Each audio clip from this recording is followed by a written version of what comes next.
Notice بنام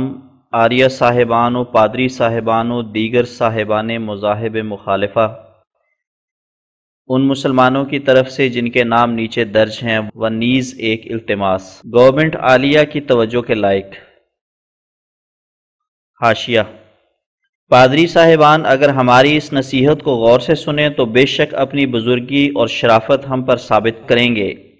اور اس حق پسندی اور صلح کاری کے موجب ہوں گے جس سے ایک راست باز اور پاک دل شناخت کیا جاتا ہے، اور وہ نصیحت صرف دو باتیں ہیں جو ہم پادری صاحبوں کی خدمت میں عرض کیا چاہتے ہیں۔ اول، یہ کہ وہ اسلام کے مقابل پر ان بیہودہ روایات اور بے اصل حکایات سے مجتنب رہیں جو ہماری مسلم اور مقبول کتابوں میں موجود نہیں اور ہمارے عقیدے میں داخل نہیں، اور نیز قرآن کے معنی اپنے طرف سے نہ گھڑ لیا کریں بلکہ وہی معنی کریں جو تواتر آیات قرآنی اور احادیث صحیحہ سے ثابت ہوں۔ اور پادری صاحبان اگرچہ انجیل کے معنی کرنے کے وقت ہر یک بے قیدی کے مجاز ہوں، مگر ہم مجاز نہیں ہیں، اور انہیں یاد رکھنا چاہیے کہ ہمارے مذہب میں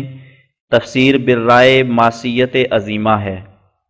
قرآن کی کسی آیت کے معنی اگر کریں تو اس طور سے کرنے چاہیے کہ دوسری قرآنی آیتیں ان معنوں کی مؤید اور مفسر ہوں، اختلاف اور تناقض پیدا نہ ہو، کیونکہ قرآن کی بعض آیتیں بعض کے لیے بطور تفسیر کے ہیں، اور پھر ساتھ اس کے یہ بھی ضروری ہے کہ کوئی حدیث صحیح مرفوع متصل رسول اللہ صلی اللہ علیہ وسلم کی بھی انہی معنوں کی مفسر ہو، کیونکہ جس پاک اور کامل نبی پر قرآن نازل ہوا وہ سب سے بہتر قرآن شریف کے معنی جانتا ہے۔ غرض اتم اور اکمل طریق معنی کرنے کا تو یہ ہے، لیکن اگر کسی آیت کے بارے میں حدیث صحیح مرفوع متصل نہ مل سکے تو ادنا درجہ استدلال کا یہ ہے کہ قرآن کی ایک آیت کے معنی دوسری آیات بینات سے کیے جائیں، لیکن ہرگز یہ درست نہیں ہوگا کہ بغیر ان دونوں قسم کے التزام کے اپنے ہی خیال اور رائے سے معنی کریں۔ کاش اگر پادری عماد الدین وغیرہ اس طریق کا التزام کرتے تو نہ آپ ہلاک ہوتے اور نہ دوسروں کی ہلاکت کا موجب ٹھہرتے۔ دوسری نصیحت اگر پادری صاحبان سنیں تو یہ ہے کہ وہ ایسے اعتراض سے پرہیز کریں جو خود ان کی کتب مقدسہ میں بھی پایا جاتا ہے۔ مثلا ایک بڑا اعتراض جس سے بڑھ کر شاید ان کی نظر میں اور کوئی اعتراض ہمارے نبی صلی اللہ علیہ وسلم پر نہیں ہے، وہ لڑائیاں ہیں جو آن حضرت صلی اللہ علیہ وسلم کو باذن اللہ ان کفار سے کرنی پڑی جنہوں نے آن حضرت صلی اللہ علیہ وسلم پر مکہ میں 13 برس تک انواع و اقسام کے ظلم کیے اور ہر یک طریق سے ستایا اور دکھ دیا اور پھر قتل کا ارادہ کیا، جس سے آن حضرت صلی اللہ علیہ وسلم کو ماں اپنے اصحاب کے مکہ چھوڑنا پڑا، اور پھر بھی باز نہ آئے اور تعاقب کیا اور ہر یک بے ادبی اور تکذیب کا حصہ لیا، اور جو مکہ میں ضعفاء مسلمانوں میں سے رہ گئے تھے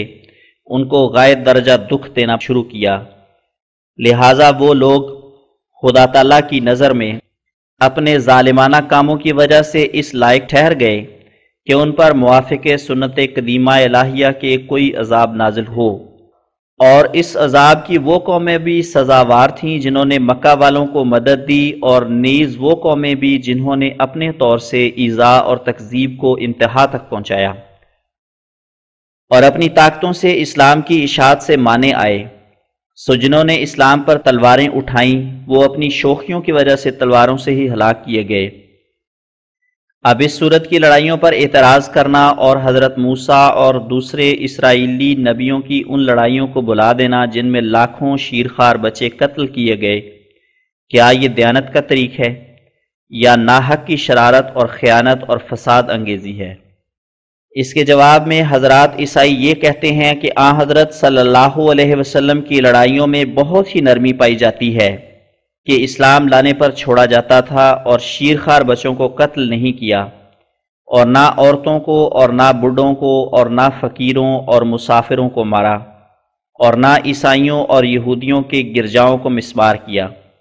لیکن اسرائیلی نبیوں نے ان سب باتوں کو کیا، یہاں تک کہ 3 لاکھ سے بھی زیادہ شیرخوار بچے قتل کیے گئے، گویا حضرات پادریوں کی نظر میں اس نرمی کی وجہ سے اسلام کی لڑائیاں قابل اعتراض ٹھہریں کہ ان میں وہ سختی نہیں جو حضرت موسیٰ اور دوسرے اسرائیلی نبیوں کی لڑائیوں میں تھی۔ اگر اس درجہ کی سختی پر یہ لڑائیاں بھی ہوئیں تو قبول کر لیتے کہ در حقیقت یہ بھی خدا تعالیٰ کی طرف سے ہیں۔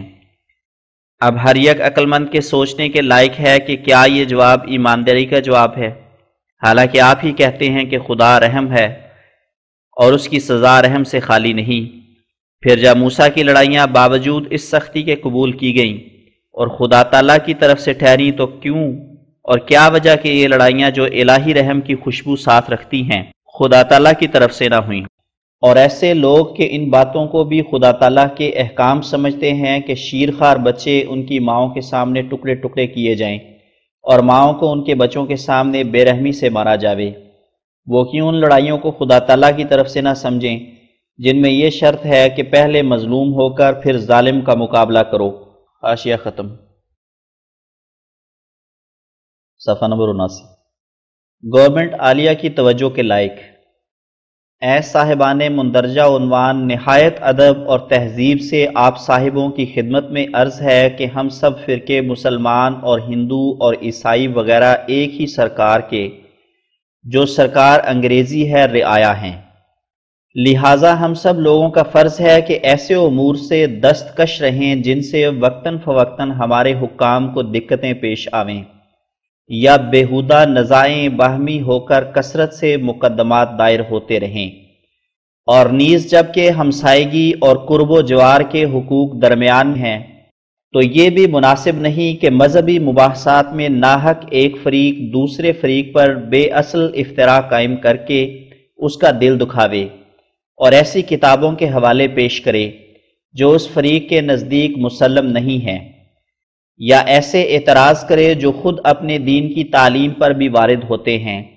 چونکہ اب تک مناظرات و مباحثات کے لیے کوئی ایسا قاعدہ باہم قرار یافتہ نہیں تھا جس کی پابندی یاوہ لوگوں کو ان کی فضول گوئی سے روکتی۔ لہٰذا پادریوں میں سے پادری عماد الدین و پادری ٹھاکر داس و پادری فنڈل صاحب وغیرہ صاحبان اور آریہ صاحبوں میں سے منشی کنہیا لال الکھ دہاری اور منشی اندرمن مراد آبادی اور لیکھ رام پشاوری نے اپنا یہی اصول مقرر کر لیا کہ ناحق کے افتراؤں اور بے اصل روایتوں اور بے بنیاد قصوں کو واجبی اعتراضات کی مدافعت میں پیش کیا، مگر اصل قصور تو اس میں پادری صاحبوں کا ہے، کیونکہ ہندوؤں نے اپنے ذاتی تعصب اور کینے کی وجہ سے جوش تو بہت دکھلایا مگر براہ راست اسلام کی کتابوں کو وہ دیکھ نہ سکے۔ وجہ یہ کہ بباعث جہالت اور کم استعدادی دیکھنے کا مادہ نہیں تھا، سو انہوں نے اپنی کتابوں میں پادریوں کے اقوال کا نقل کر دینا غنیمت سمجھا۔ غرض ان تمام لوگوں نے بے قیدی اور آزادی کی گنجائش پا کر افتراؤں کو انتہا تک پہنچا دیا اور ناحق بے وجہ اہل اسلام کا دل دکھایا، اور بہتوں نے اپنی بدذاتی اور مادری بدگوہری سے ہمارے نبی صلی اللہ علیہ وسلم پر بہتان لگائے، یہاں تک کہ کمال خباثت اور اس پلیدی سے جو ان کے اصل میں تھی اس سید المعصومین پر سراسر دروغ گوئی کی راہ سے زنا کی تہمت لگائی۔ اگر غیرت مند مسلمانوں کو اپنے محسن گورنمنٹ کا پاس نہ ہوتا تو ایسے شریروں کو جن کے افتراء میں یہاں تک نوبت پہنچی وہ جواب دیتے جو ان کی بد اصلی کے مناسب حال ہوتا، مگر شریف انسانوں کو گورنمنٹ کی پاسداریاں ہر وقت روکتی ہیں، اور وہ تمانچہ جو ایک گال کے بعد دوسری گال پر عیسائیوں کو کھانا چاہیے تھا، ہم لوگ گورنمنٹ کی اطاعت میں محو ہو کر پادریوں اور ان کے ہاتھ کے اکسائے ہوئے آریوں سے کھا رہے ہیں۔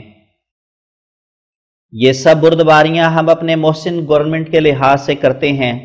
اور کریں گے، کیونکہ ان احسانات کا ہم پر شکر کرنا واجب ہے جو سکھوں کے زوال کے بعد ہی خدا تعالیٰ کے فضل نے اس مہربان گورنمنٹ کے ہاتھ سے ہمارے نصیب کیے، اور نہایت بدذاتی ہوگی اگر ایک لحظہ کے لیے بھی کوئی ہم میں سے ان نعمتوں کو فراموش کر دے جو اس گورنمنٹ کے ذریعہ سے مسلمانوں کو ملی ہیں۔ بلا شبہ ہمارا جان و مال گورنمنٹ انگریزی کی خیر خواہی میں فدا ہے اور ہوگا، اور ہم غائبانہ اس کے اقبال کے لیے دعاگو ہیں، اور اگرچہ گورنمنٹ کی عنایات سے ہر یک کو اشاعت مذہب کے لیے آزادی ملی ہے، لیکن اگر سوچ کر دیکھا جائے تو اس آزادی کا پورا فائدہ محض مسلمان اٹھا سکتے ہیں، اور اگر عمدن آپ نہ اٹھاویں تو ان کی بدقسمتی ہے۔ وجہ یہ ہے کہ گورنمنٹ نے اپنی عام مہربانیوں کی وجہ سے مذہبی آزادی کا ہر یک قوم کو عام فائدہ دیا اور کسی کو اپنے اصولوں کی اشاعت سے نہیں روکا، لیکن جن مذہبوں میں سچائی کی قوت اور طاقت نہیں اور ان کے اصول صرف انسانی بناوٹ ہیں اور ایسے قابل مضحکہ ہیں جو ایک محقق کو ان کی بیہودہ کتھا اور کہانیاں سن کر بے اختیار ہنسی آ جاتی ہے، کیوں کر ان مذہبوں کے واعظ اپنی ایسی باتوں کو وعظ کے وقت دلوں میں جما سکتے ہیں، اور کیوں کر ایک پادری مسیح کو خدا کہتے ہوئے ایک دانشمند شخص کو اس حقیقی خدا پر ایمان رکھنے سے برگشتہ کر سکتا ہے جس کی ذات مرنے اور مصیبتوں کے اٹھانے اور دشمنوں کے ہاتھ میں گرفتار ہونے اور پھر مصلوب ہو جانے سے پاک ہے، اور جس کا جلالی نام قانون قدرت کے ہر یک صفحہ میں چمکتا ہوا نظر آتا ہے۔ ہم نے خود بعض منصف مزاج عیسائیوں سے خلوت میں سنا ہے کہ جب ہم کبھی مسیح کی خدائی کا بازاروں میں واز کرتے ہیں تو بعض وقت مسیح کے عجز اور اضطرار کی سوانح پیش نظر آ جانے سے بات کرتے کرتے ایسا انفعال دل کو پکڑتا ہے کہ بس ہم ندامت میں غرق ہی ہو جاتے ہیں۔ غرض انسان کو خدا بنانے والا کیا واز کرے گا، اور کیوں کر اس عاجز انسان میں اس قادر خدا کی عظمت کا نمونہ دکھائے گا جس کے حکم سے ایک ذرہ بھی زمین و آسمان سے باہر نہیں،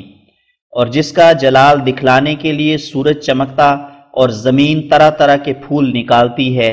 ایسا ہی ایک آریہ کیا واز کرے گا؟ کیا وہ دانشمندوں کے سامنے یہ کہہ سکتا ہے کہ تمام روحیں اور ان کی قوتیں اور طاقتیں اپنے وجود کی آپ ہی خدا ہیں اور کسی کے سہارے سے ان کا وجود اور بقا نہیں؟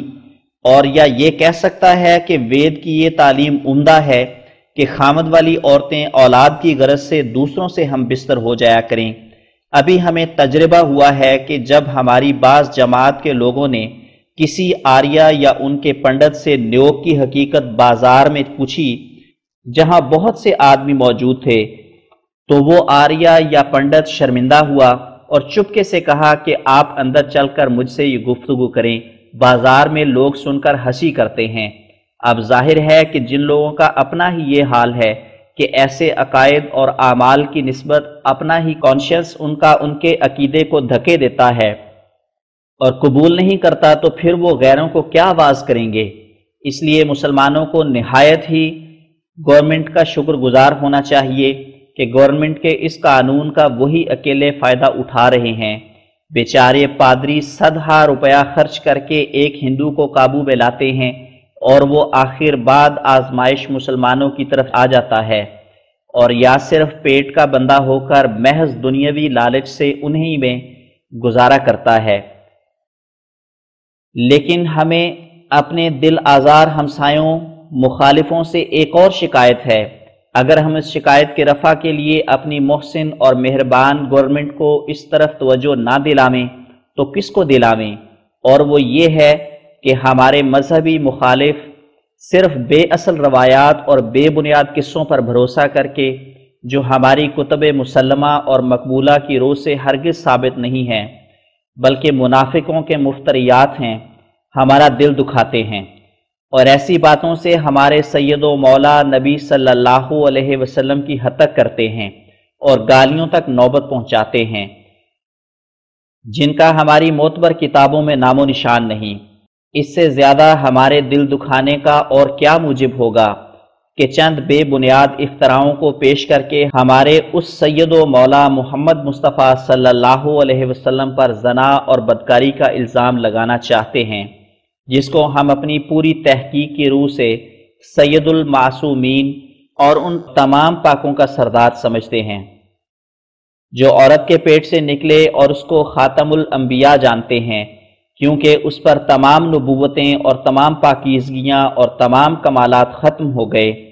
اس صورت میں صرف یہی ظلم نہیں کہ ناحق اور بے وجہ ہمارا دل دکھایا جاتا ہے، اور اس انصاف پسند گورنمنٹ کے ملک میں ہمارے پیغمبر صلی اللہ علیہ وسلم کو گالیاں دی جاتی ہیں، اور بڑے برے پیرایوں میں ہمارے اس مقدس مذہب کی توہین کی جاتی ہے۔ بلکہ یہ ظلم بھی ہوتا ہے کہ ایک حق اور راست امر کو محض یاوہ گوئی کے ذخیرے سے مشتبہ اور کمزور کرنے کے لیے کوشش کی جاتی ہے۔ اگر گورنمنٹ کے بعض اعلیٰ درجہ کے حکام 2-3 روز اس بات پر بھی خرچ کریں کہ ہم میں سے کسی منتخب کے روبرو ایسے بیجا الزامات کی وجہ ثبوت ہمارے مذکورہ بالا مخالفوں سے دریافت فرماویں، تو زیرک طبع حکام کو فی الفور معلوم ہو جائے گا کہ کس قدر یہ لوگ بے ثبوت بہتانوں سے سرکار انگریزی کی وفادار رعایا اہل اسلام پر ظلم کر رہے ہیں۔ ہم نہایت ادب سے گورنمنٹ عالیہ کی جناب میں یہ عاجزانہ التماس کرتے ہیں کہ ہماری محسن گورنمنٹ ان احسانوں کو یاد کر کے جو اب تک ہم پر کیے ہیں، ایک یہ بھی ہماری جانوں اور آبروؤں اور ہمارے ٹوٹے ہوئے دلوں پر احسان کرے کہ اس مضمون کا ایک قانون پاس کر دیوے یا کوئی سرکولر جاری کرے کہ آئندہ جو مناظرات اور مجادلات اور مباحثات مذہبی امور میں ہوں، ان کی نسبت ہر یک قوم مسلمانوں اور عیسائیوں اور آریوں وغیرہ میں سے 2 امر کے ضرور پابند رہیں۔ اول یہ کہ ایسا اعتراض جو خود معترض کے ہی الہامی کتاب یا کتابوں پر جن کے الہامی ہونے پر وہ ایمان رکھتا ہے وارد ہو سکتا ہو، یعنی وہ امر جو بنا اعتراض کی ہے ان کتابوں میں بھی پایا جاتا ہو جن پر معترض کا ایمان ہے۔ ایسے اعتراض سے چاہیے کہ ہر یک ایسا معترض پرہیز کرے۔ دوم، اگر بعض کتابوں کے نام بذریعہ چھپے ہوئے اشتہار کے کسی فریق کی طرف سے اس غرض سے شائع ہو گئے ہوں کہ در حقیقت وہی کتابیں ان کی مسلم اور مقبول ہیں، تو چاہیے کہ کوئی معترض ان کتابوں سے باہر نہ جائے اور ہر یک اعتراض جو اس مذہب پر کرنا ہو انہی کتابوں کے حوالے سے کرے، اور ہرگز کسی ایسی کتاب کا نام نہ لیوے جس کے مسلم اور مقبول ہونے کے بارے میں اشتہار میں ذکر نہیں، اور اگر اس قانون کی خلاف ورزی کرے تو بلا تعمل اس سزا کا مستوجب ہو جو دفعہ 298 تعزیرات ہند میں مندرج ہے۔ یہ التماس ہے جس کا پاس ہونا ہم بذریعہ کسی ایکٹ یا سرکولر کے گورنمنٹ عالیہ سے چاہتے ہیں، اور ہماری زیرک گورنمنٹ اس بات کو سمجھتی ہے کہ اس قانون کے پاس کرنے میں کسی خاص قوم کی رعایت نہیں بلکہ ہر یک قوم پر اس کا اثر مساوی ہے، اور اس قانون کے پاس کرنے میں بے شمار برکتیں ہیں جن سے عامہ خلائق کے لیے امن اور عافیت کی راہیں کھلتی ہیں، اور صدہ بیہودہ نزاعوں اور جھگڑوں کی صف لپیٹی جاتی ہے، اور اخیر نتیجہ صلح کاری اور ان شرارتوں کا دور ہو جانا ہے جو فتنوں اور بغاوتوں کی جڑ ہوتے ہیں اور دن بدن مفاسد کو ترقی دیتے ہیں۔ اور ہماری قلم جو ہر یک وقت اس گورنمنٹ عالیہ کی مدح و ثنا میں چل رہی ہے، اس قانون کے پاس ہونے سے اپنی گورنمنٹ کو دوسروں پر ترجیح دینے کے لیے ایک ایسا وسیع مضمون پائے گی جو آفتاب کی طرح چمکے گا، اور اگر ایسا نہ ہوا تو خدا معلوم کہ روز کی لڑائیوں اور بیہودہ جھگڑوں کی کہاں تک نوبت پہنچے گی۔ بے شک اس سے پہلے توہین کے لیے دفعہ 298 تعزیرات میں موجود ہے، لیکن وہ ان مراتب کے تصفیہ پا جانے سے پہلے فضول اور نکمی ہے اور خیانت پیشہ لوگوں کے لیے گریزگاہ وسیع ہے۔ اور پھر ہم اپنے مخالف فریقوں کی طرف متوجہ ہو کر کہتے ہیں کہ آپ لوگ بھی برائے خدا ایسی تدبیر کو منظور کریں جس کا نتیجہ سراسر امن اور عافیت ہے، اور اگر یہ احسن انتظام نہ ہوا تو علاوہ اور مفاسد اور فتنوں کے ہمیشہ سچائی کا خون ہوتا رہے گا، اور صادقوں اور راست بازوں کی کوششوں کا کوئی عمدہ نتیجہ نہیں نکلے گا، اور نیز رعایا کی باہمی نا اتفاقی سے گورنمنٹ کے اوقات بھی ناحق ضائع ہوں گے۔ اس لیے ہم مراتب مذکورہ بالا کو آپ سب صاحبوں کی خدمت میں پیش کر کے یہ نوٹس آپ صاحبوں کے نام جاری کرتے ہیں، اور آپ کو یاد دلاتے ہیں کہ ہماری کتب مسلمہ مقبولہ جن پر ہم عقیدہ رکھتے ہیں اور جن کو ہم معتبر سمجھتے ہیں، بتفصیل ذیل ہیں۔ اول قرآن شریف، مگر یاد رہے کہ کسی قرآنی آیت کے معنی ہمارے نزدیک وہی معتبر اور صحیح ہیں جس پر قرآن کے دوسرے مقامات بھی شہادت دیتے ہوں، کیونکہ قرآن کی بعض آیات بعض کی تفسیر ہیں، اور نیز قرآن کے کامل اور یقینی معنوں کے لیے اگر وہ یقینی مرتبہ قرآن کے دوسرے مقامات سے میسر نہ آ سکے، یہ بھی شرط ہے کہ کوئی حدیث صحیح مرفوع متصل بھی اس کی مفسر ہو۔ غرض ہمارے مذہب میں تفسیر بالرائے ہرگز جائز نہیں، بس ہر یک معترض پر لازم ہوگا کہ کسی اعتراض کے وقت اس طریق سے باہر نہ جائے۔ دوم،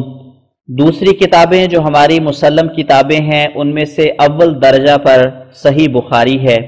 اور اس کی وہ تمام احادیث ہمارے نزدیک حجت ہیں جو قرآن شریف سے مخالف نہیں، اور ان میں سے دوسری کتاب صحیح مسلم ہے، اور اس کو ہم اس شرط سے مانتے ہیں کہ قرآن اور صحیح بخاری سے مخالف نہ ہو، اور تیسرے درجے پر صحیح ترمذی، ابن ماجہ، موطا، نسائی، ابو داؤد، دارقطنی کتب حدیث ہیں، جن کی حدیثوں کو ہم اس شرط سے مانتے ہیں کہ قرآن اور صحیحین سے مخالف نہ ہوں۔ یہ کتابیں ہمارے دین کی کتابیں ہیں، اور یہ شرائط ہیں جن کی روح سے ہمارا عمل ہے۔ اب ہم قانونی طور پر آپ لوگوں کو ایسے اعتراضوں سے روکتے ہیں جو خود آپ کی کتابوں اور آپ کے مذہب پر وارد ہوتے ہیں، کیونکہ انصاف جن پر قوانین مبنی ہیں ایسی کارروائی کو صحت نیت میں داخل نہیں کرتا، اور ہم ایسے اعتراضوں سے بھی آپ لوگوں کو منع کرتے ہیں جو ان کتابوں اور ان شرائط پر مبنی نہیں جن کا ہم اشتہار میں ذکر کرتے ہیں، کیونکہ ایسی کارروائی بھی تحقیق حق کے برخلاف ہے۔ پس ہر یک معترض پر واجب ہوگا کہ کسی اعتراض کے وقت ان کتابوں اور ان شرائط سے باہر نہ جائے، اور ضروری ہوگا کہ اگر آئندہ آپ صاحبوں میں سے کوئی صاحب ہماری کسی تعلیف کا رد لکھے یا رد کے طور پر کوئی اشتہار شائع کریں یا کسی مجلس میں تقریری مباحثہ کرنا چاہیں تو ان شرائط مذکورہ بالا کی پابندی سے باہر قدم نہ رکھیں، یعنی ایسی باتوں کو بصورت اعتراض پیش نہ کریں جو آپ لوگوں کی الہامی کتابوں میں بھی موجود ہوں، اور ایسے اعتراض بھی نہ کریں جو ان کتابوں کی پابندی اور اس طریق کی پابندی سے نہیں ہیں جو ہم اشتہار میں شائع کر چکے ہیں۔ غرض اس طریقے مذکورہ بالا سے تجاوز کر کے ایسی بیہودہ روایتوں اور بے سر و پا قصوں کو ہمارے سامنے ہرگز پیش نہ کریں اور نہ شائع کریں،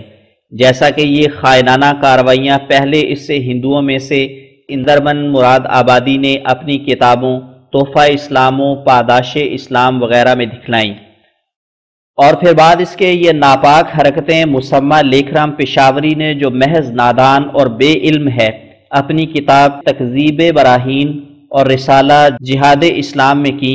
اور جیسا کہ یہی بیہودہ کارروائیاں پادری عماد الدین نے اپنی کتابوں میں اور پادری ٹھاکر داس نے اپنے رسائل میں اور صفدر علی وغیرہ نے اپنی تحریروں میں لوگوں کو دھوکہ دینے کے لیے کی، اور سخت دھوکے دے دے کر ایک دنیا کو گندگی اور کیچڑ میں ڈال دیا، اور اگر آپ لوگ اب بھی یعنی اس نوٹس کے جاری ہونے کے بعد بھی اپنی خیانت پیشہ طبیعت اور عادت سے باز نہیں آئیں گے تو دیکھو ہم آپ کو ہلا ہلا کر متنبع کرتے ہیں کہ اب یہ حرکت آپ کی صحت نیت کے خلاف سمجھی جائے گی اور محض دل آزاری اور توہین کی مد میں متصور ہوگی، اور اس صورت میں ہمیں استحقاق ہوگا کہ عدالت سے اس افتراء اور توہین اور دل آزاری کی چارہ جوئی کریں، اور دفعہ 298 تعزیرات ہند کی روح سے آپ کو ماخوذ کرائیں اور قانون کی حد تک سزا دلائیں، کیونکہ اس نوٹس کے بعد آپ اپنی ناواقفی اور صحت نیت کا عذر پیش نہیں کر سکتے، اور آپ سب صاحبوں کو بھی اختیار ہوگا کہ اپنی مقبولہ مسلمہ کتابوں کا اشتہار دے دیں، اور بعد اس کے اگر کوئی مسلمان معترض اپنے اعتراض میں آپ کے اشتہار کا پابند نہ ہو اور کوئی ایسا اعتراض کرے کہ جو ان کتابوں کی بنا پر نہ ہو جن کے مقبول ہونے کی نسبت آپ اشتہار دے چکے ہیں، یا کوئی ایسا امر مورد اعتراض ٹھہراوے جو خود اسلام کی تعلیم میں موجود ہے، تو بے شک ایسا معترض مسلمان بھی آپ لوگوں کے اشتہار کے بعد اسی دفعہ 298 کی روح سے سزا پانے کے لائق ہوگا، جس دفعہ سے ہم فائدہ اٹھانا چاہتے ہیں۔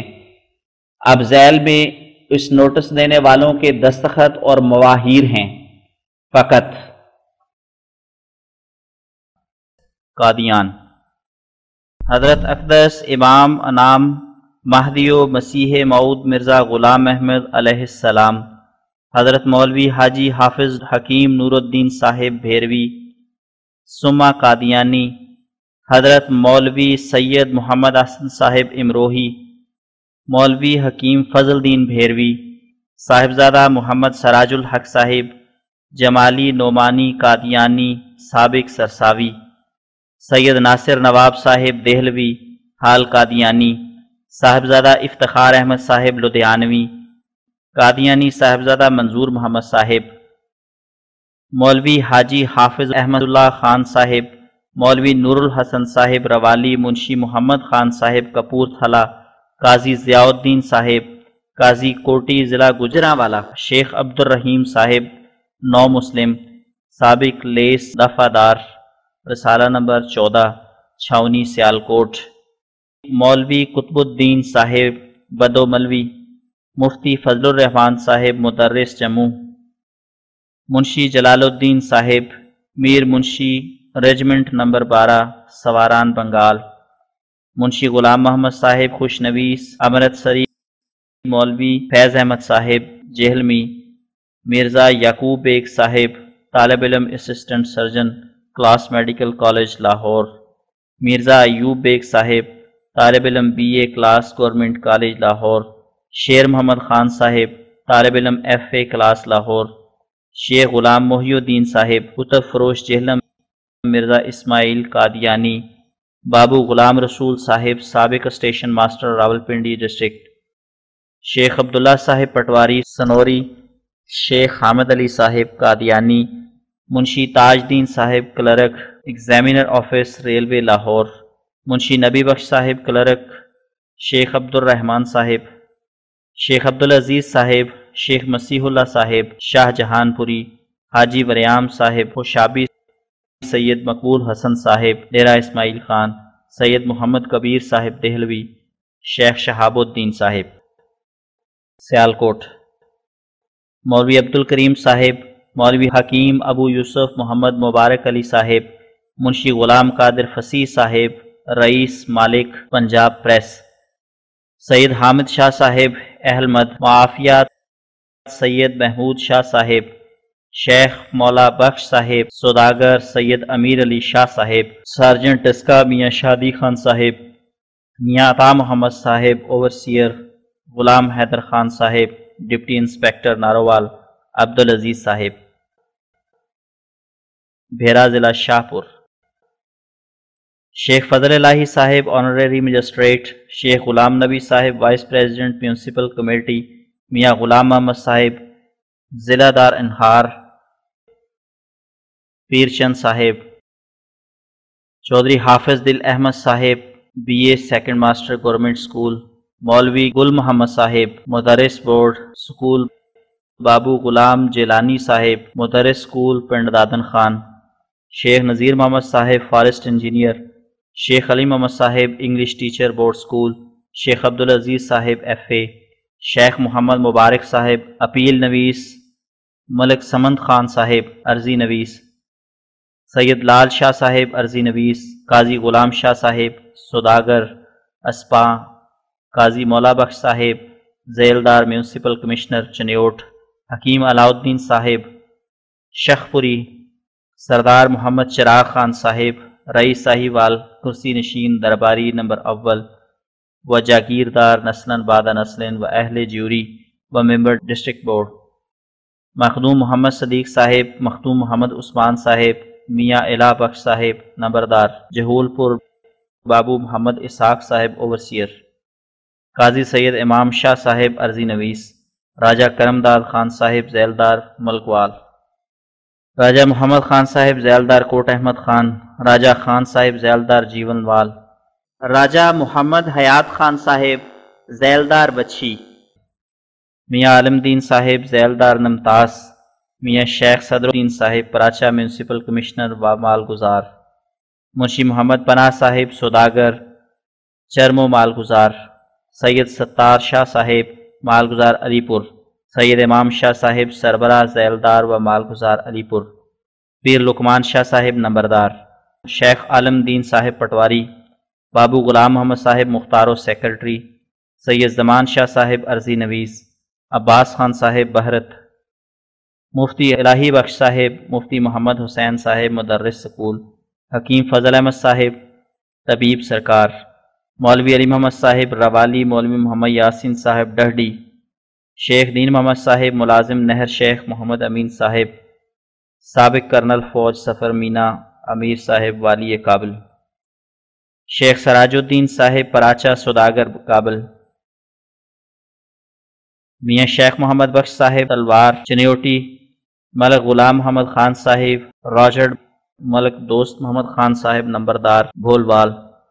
میاں رحیم بخش صاحب مختاریہ، ملک حاکم خان صاحب، خان بہادر ملک حسن خان صاحب نمبردار راجڑ،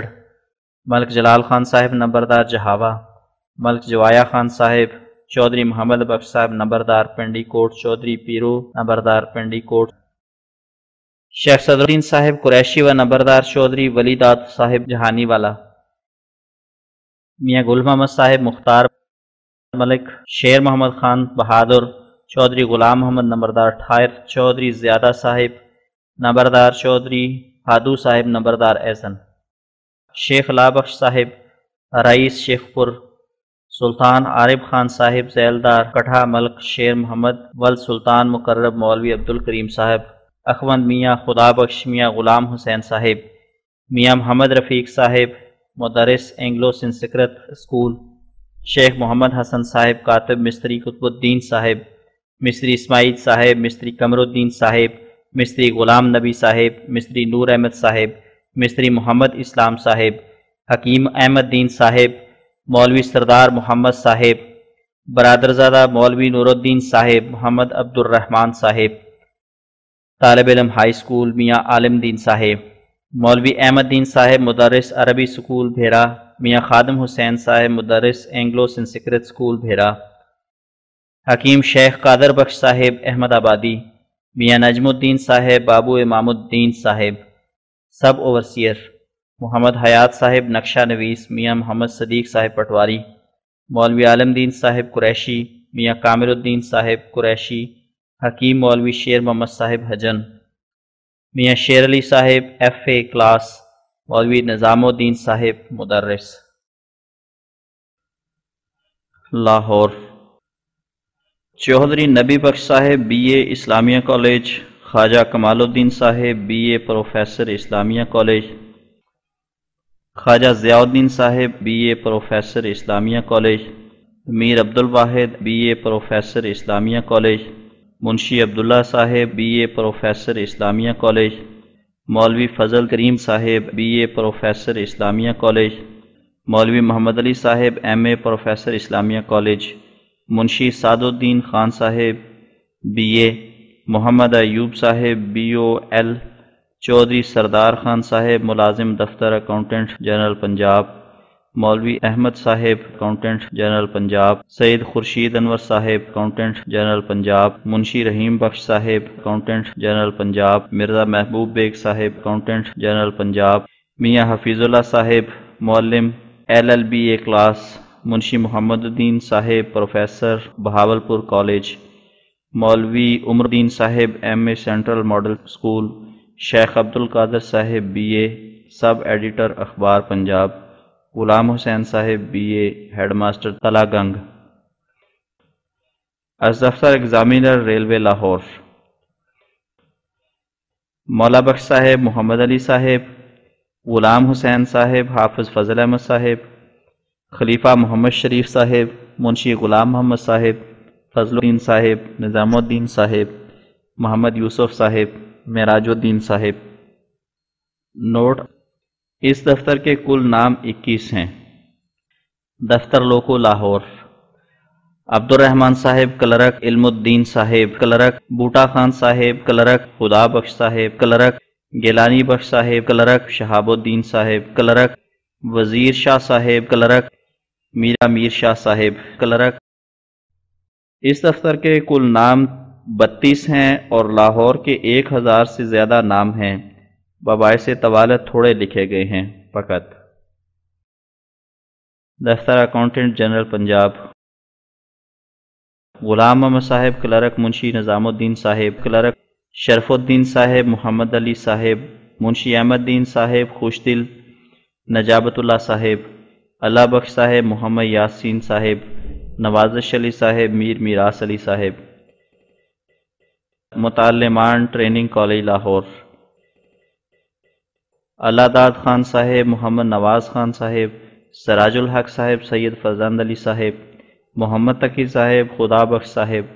صدر الدین صاحب، رحمت اللہ صاحب، خورشید عالم صاحب، کرم دین صاحب۔ اس فہرست کے 51 نام ہیں، اس قدر بطور اختصار لکھے گئے ہیں۔ تاجران لاہور، شیخ محمد رفیع صاحب اینڈ برادرز، سوداگران انارکلی، حافظ محمد حسین صاحب، سوداگر مینیجر محمد رفیع صاحب، شیخ نبی بخش صاحب، سوداگر manager Kashmiri shop, Ramzan Khan and کو انارکلی، شیخ رحمت اللہ صاحب، سوداگر بمبئی ہاؤس، شیخ قادر بخش صاحب، سوداگر انارکلی، حاجی کریم بخش صاحب، سوداگر انارکلی، نواب محمد ابراہیم صاحب، پروپرائٹر ویسٹرن سوپ کمپنی، حاجی عبد الرحیم و محمد یعقوب، سوداگران انارکلی، شیخ نصیر الدین، محمد یعقوب صاحب، مالک BRICS hall Lahore Anarkali, Ghulam Mohiuddin صاحب، proprietor terrace team company, Sheikh Ghulam حسین صاحب، غلام حیدر صاحب، مالکان وکٹر کلاتھ کمپنی لاہور، سیٹھ غلام علی صاحب انارکلی، شیخ محمد عیدو صاحب، سوداگر انارکلی، حسن علی اسماعیل جی صاحب، سوداگر انارکلی، شیخ محمد عارف محمد اسحاق صاحب، سوداگران انارکلی، ڈاکٹر کرن خان صاحب، سرجن ڈینٹسٹ انارکلی، خلیفہ رجب الدین صاحب، رئیس و سوداگر برانچ لاہور، محمد چٹو صاحب، سوداگر ریشم، شیخ محمد عالم صاحب، مینیجر گجراتی شاپ انارکلی، شیخ احمد بخش صاحب، تاجر چرم، حاجی شیخ رحمت اللہ صاحب، شیخ محمد صدیق صاحب، مینیجر ویسٹرن سوپ کمپنی، شیخ محبوب بخش صاحب، سوداگر انارکلی، ائمہ مساجد لاہور، مولوی محمد یار امام مسجد طلائی، مولوی غلام حسین صاحب امام مسجد گمٹی، حافظ غلام محمد صاحب، محمد علی صاحب، مفتی فصیح الدین صاحب، عبداللطیف صاحب، حافظ اللہ دتا صاحب، مولوی جاہر علی صاحب، مولوی عنایت اللہ صاحب امام مسجد پرانی انارکلی، مولوی حسام الدین صاحب محلہ ستھیاں، مولوی نور الدین صاحب امام مسجد، خلیفہ امام الدین صاحب،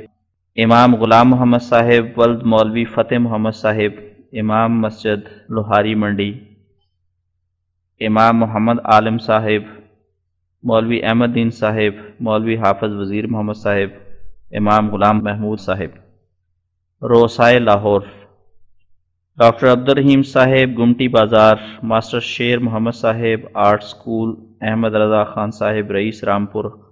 حال وارد لاہور، میر تقی صاحب مدرس ایچسن سکول، منشی کرم الہی صاحب دفتر نہر، محمد لطیف خان صاحب ڈپٹی انسپیکٹر، حاجی عبد الحکیم خان صاحب، ٹھیکیدار میاں فرید بخش صاحب، نقشہ نویس دفتر نہر چناب سرکل،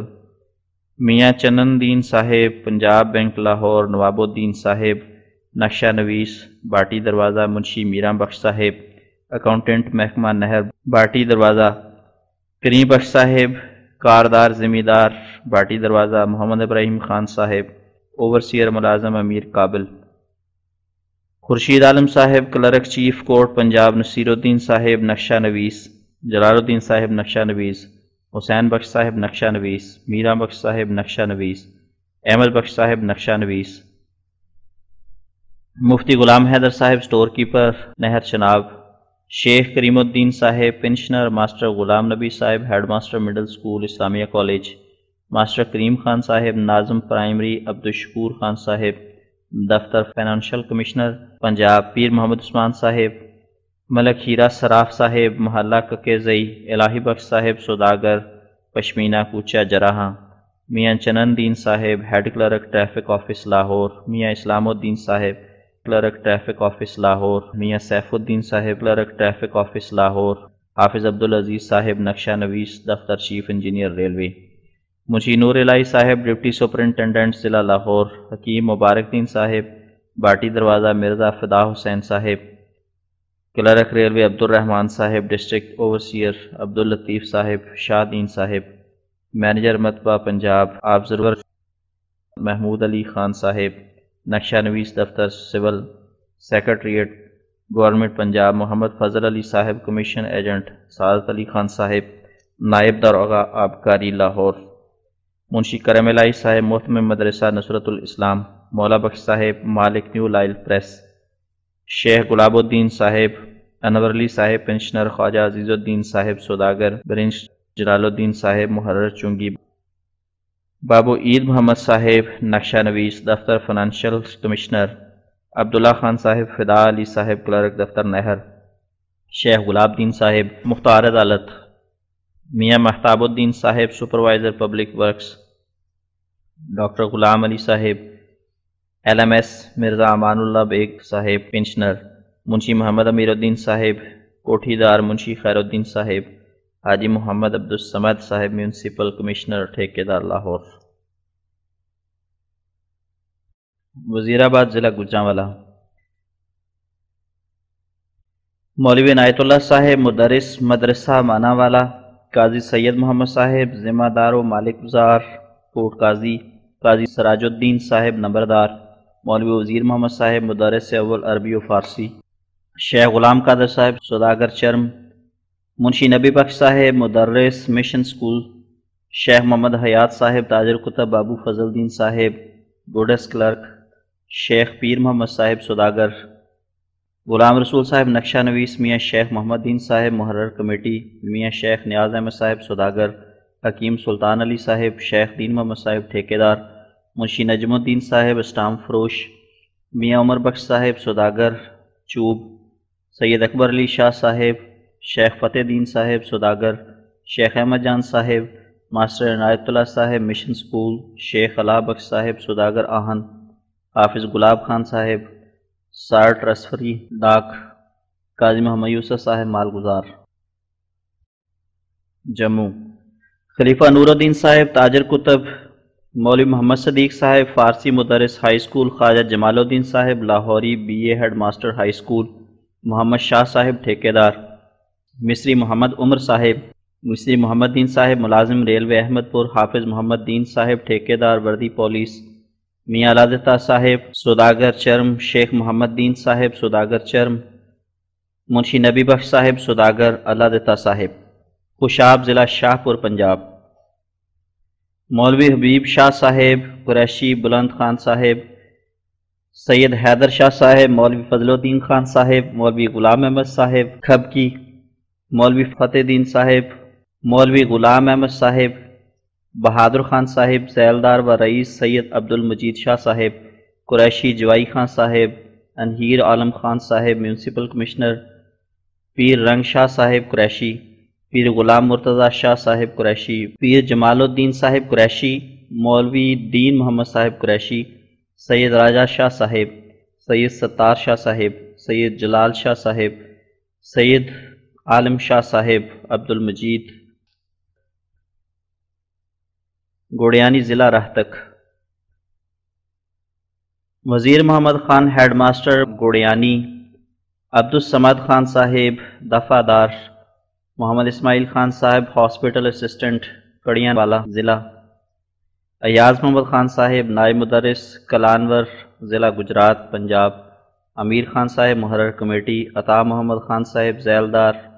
و ممبر ڈسٹرکٹ بورڈ شاہ محمد خان صاحب سوداگر، عمدہ خان صاحب سیکنڈ ماسٹر مڈل سکول بہادر گڑھ، سردار خان صاحب دفعہ دار سلوتری نمبر 3 رسالہ پنجاب کریم بخش صاحب سوداگر اسپان، قاضی سید محمود الحسن صاحب قادری، قاضی عزیز الحسن صاحب، سید رحمت علی شاہ صاحب، عنایت خان صاحب جمدار، محمد سعید خان صاحب سوداگر اسپان، عبداللطیف خان صاحب سوداگر، قاضی محمد یعقوب صاحب، محمد یعقوب خان صاحب سوداگر، عبد المناف صاحب سوداگر، عبد الصمد صاحب سوداگر، خدا بخش صاحب پنشن خوار ریاست گوالیار، الہی بخش صاحب سوار پنشن خوار، غلام دین خان صاحب سوداگر اسماں، ڈاکٹر محمد ظہیر الدین خان صاحب، منظور احمد صاحب سوداگر اسپاں، نیاز احمد صاحب سوداگر اسپاں، عطا محمد خان صاحب سوداگر اسپاں، نیاز محمد خان صاحب سوداگر اسپاں، سردار خان صاحب سوداگر اسپاں، عبداللہ خان صاحب سوداگر اسپاں، محمد حسن خان صاحب سوداگر اسپاں، عبدالرزاق خان صاحب سوداگر اسپاں، جہلم منشی محمد نواب خان صاحب تحصیلدار جہلم، مولوی برہان الدین صاحب، میاں عبداللہ خان برادر تحصیلدار جہلم، شیخ غلام محی الدین صاحب عرضی نویس، مولوی حافظ محمد قاری صاحب، مولوی غلام علی صاحب روہتاسی ڈپٹی سپرنٹنڈنٹ بندوبست، مولوی گلاب دین صاحب مدرس روہتاس، اللہ دتہ صاحب نائب محافظ دفتر سپرنٹنڈنٹ، جنگ محمد امین صاحب تاجر کتب، مولوی خان ملک، شیخ غلام نبی صاحب تاجر راولپنڈی ساکن کہوتیاں، شیخ ابراہیم صاحب جہلم، الہ آباد، شیخ عبدالغنی صاحب کمپوزیٹر،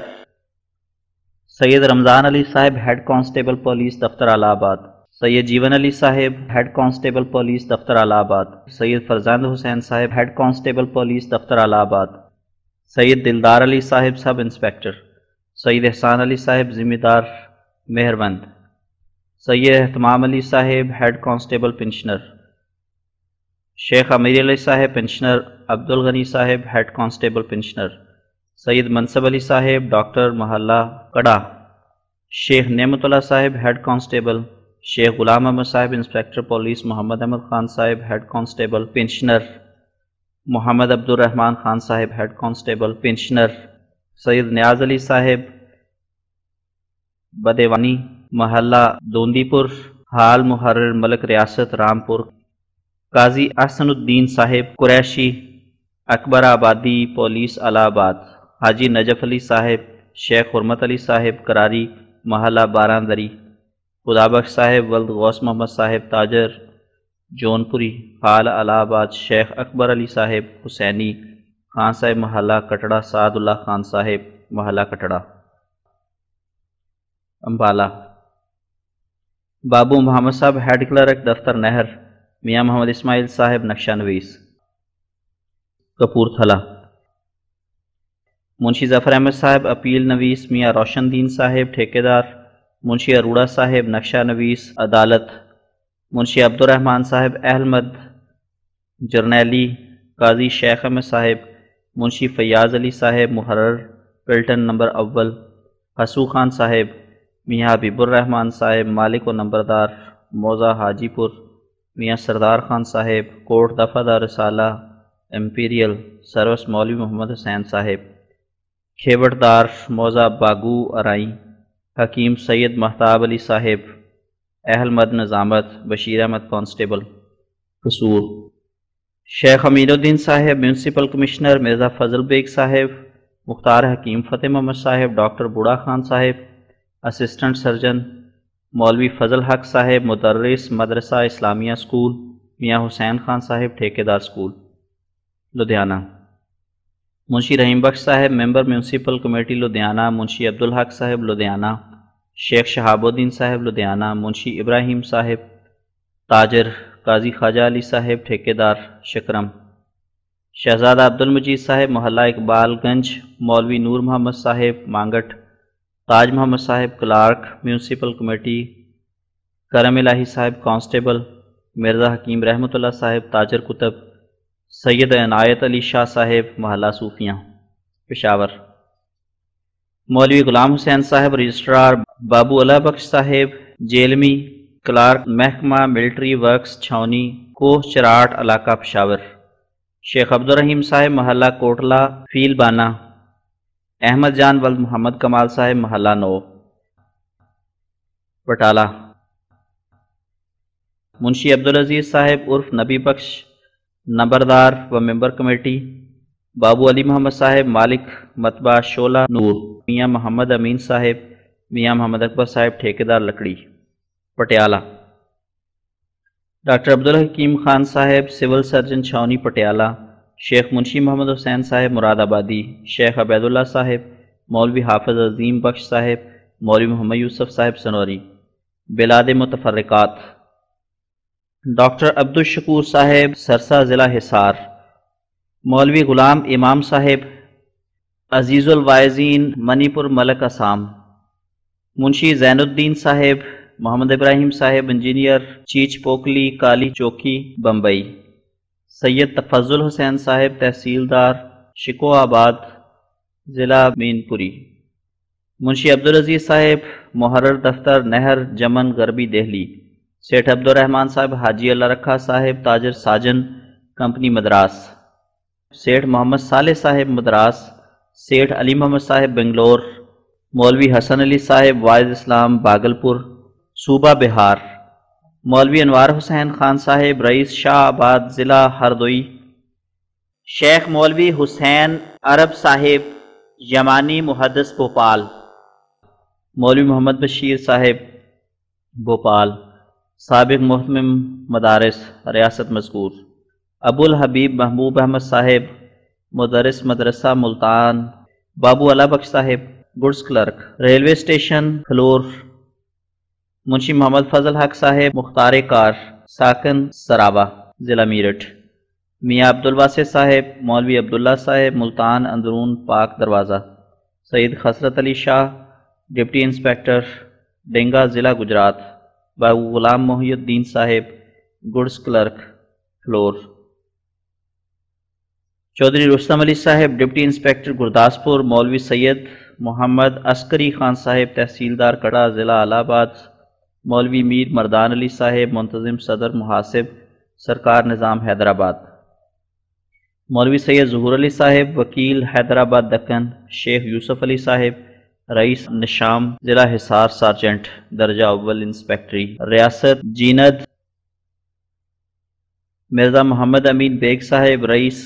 بالوجی ریاست فتیڑی علاقہ جے پور، خلیفہ رشید الدین صاحب ڈاکٹر چکروتا، مولوی جمال الدین صاحب سعید والا ضلع منٹگمری،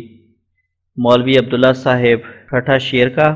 ضلع منٹگمری، حاجی سید عبدالحادی صاحب سب اوورسیئر ضلع شملہ، مرزا نیاز بیگ صاحب ضلع دار نہر ضلع ملتان،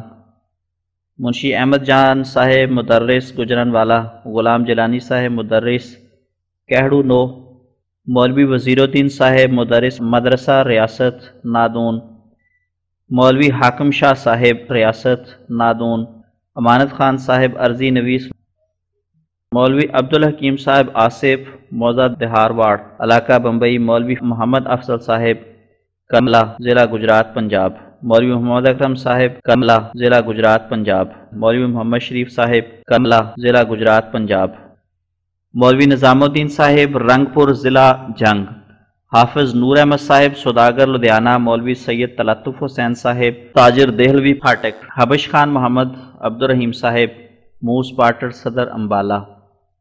فضل حسین صاحب قصبہ چھابو ضلع بجنور، حافظ امام الدین صاحب امام مسجد کپورتھلا،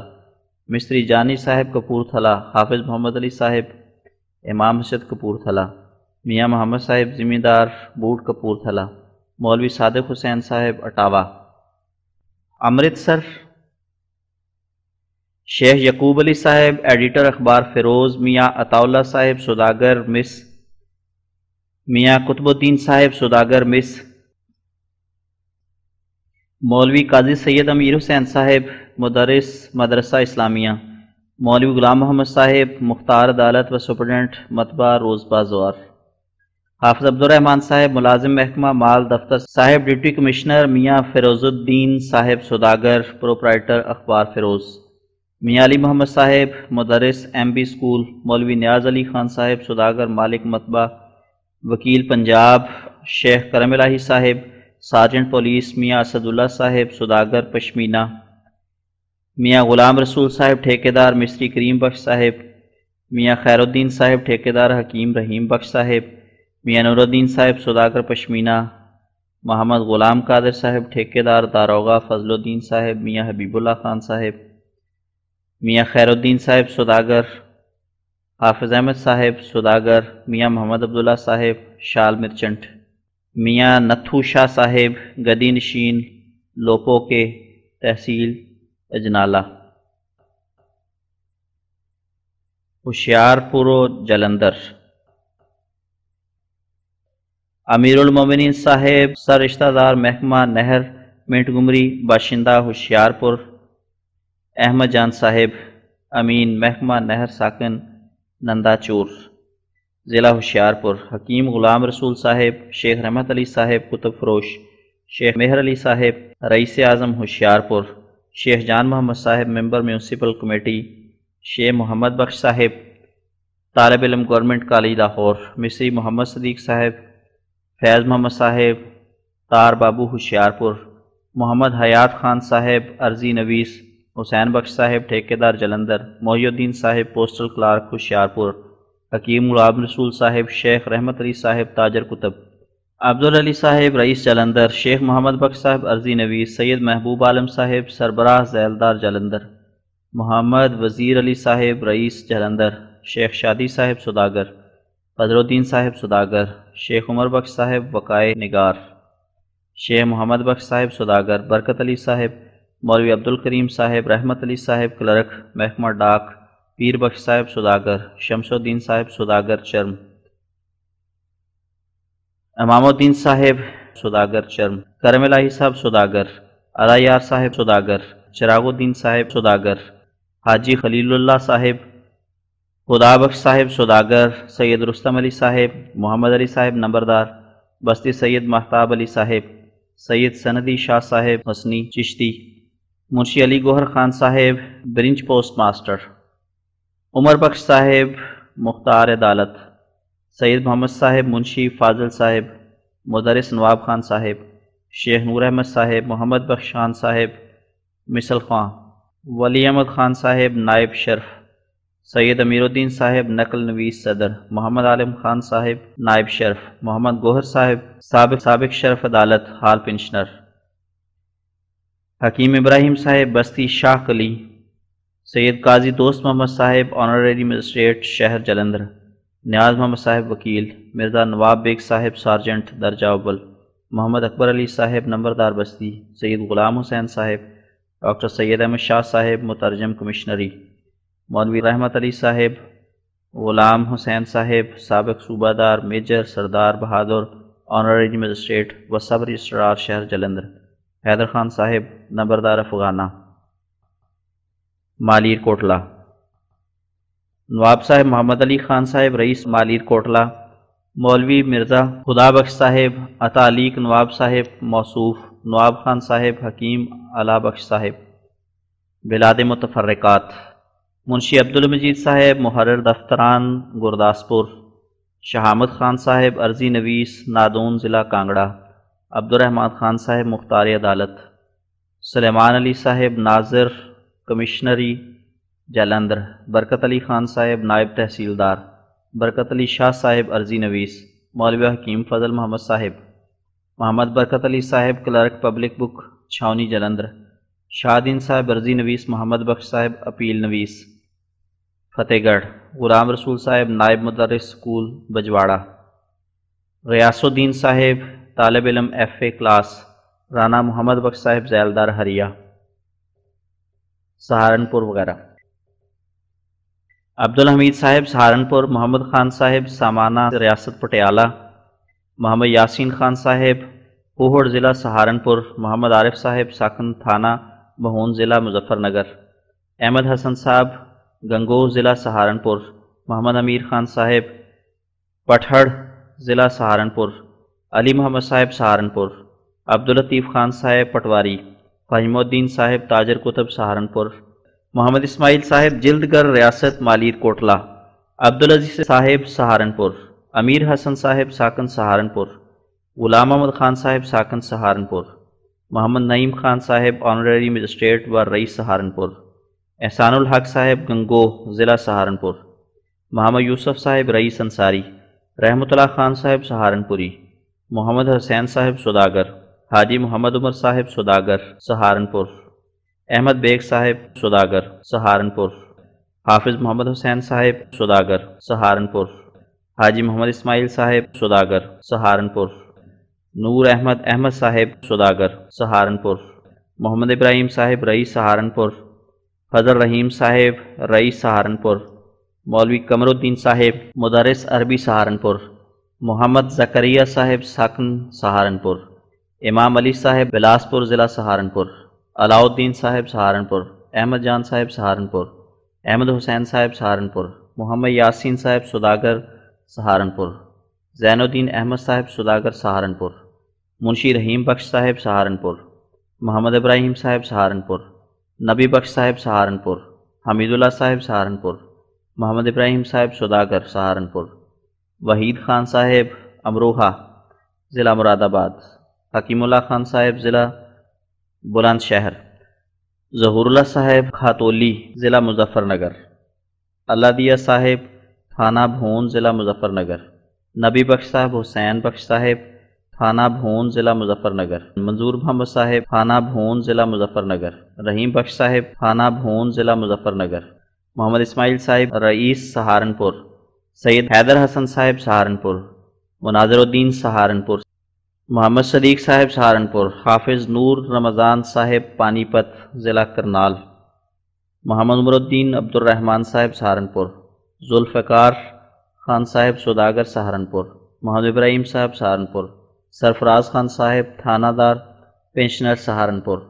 عمر خان صاحب پنشنر سہارنپور، حافظ کریم بخش صاحب پنشنر سہارنپور، عبد الکریم صاحب پنشنر سہارنپور، عبد الحی و کریم بخش صاحبان پنشنر سہارنپور، علاء الدین صاحب مدرس مدرسہ انجمن اسلام سہارنپور، ساکن نور محل ضلع جلندھر، ملتان و علاقہ ملتان، مرزا نیاز بیگ صاحب ساکن کلانور ضلع گرداسپور،